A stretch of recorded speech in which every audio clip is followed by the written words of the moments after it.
this is our skeletal series with Somso models. We're going to take a look at the upper limb here and recognize all of the bones of the appendicular skeleton that we can recognize. So just for reference here, what we're looking at is the upper limb, and the bones that we can see at this proximal end are going to be the clavicle and the scapula. Now, clavicle is right here. This would be called the sternal end, and this is going to be called the acromial end over here.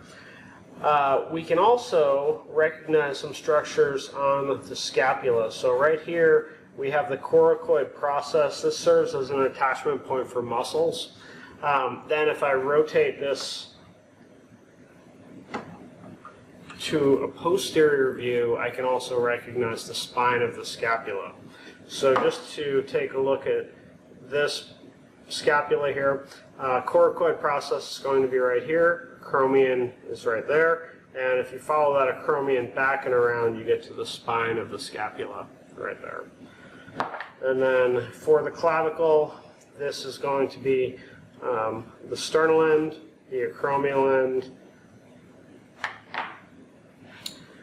Coming back and looking deep into the shoulder there, we can actually see the head of the humerus. So head of the humerus is right down in there. You see it just deep to the coracoid process of the scapula. And in order to view most of the skeletal system on this model, we really need to remove some of the superficial muscle groups here. So I'm going to take these out of the way. Always feel free to take apart the models to get a better look.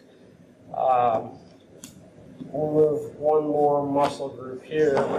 Okay, now I can take a look at the bone that sits on the lateral side of the distal forearm, and that is going to be the radius right over here. And then if I come over to this side, on the medial portion of the forearm, we have the ulna.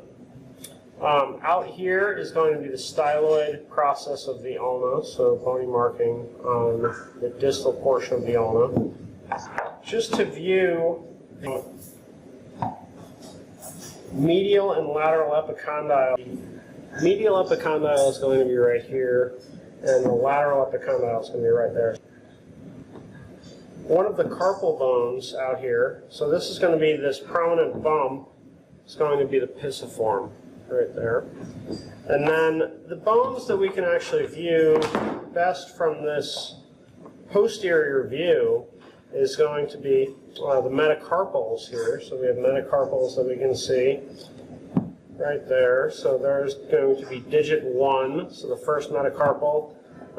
Second metacarpal is clearly visible, and also the fifth metacarpal.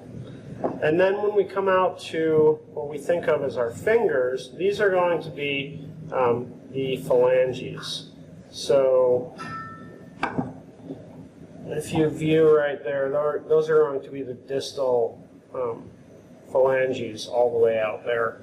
And you can also see the medial phalange and then the proximal phalange. So each of the digits has this proximal, middle, and distal phalange.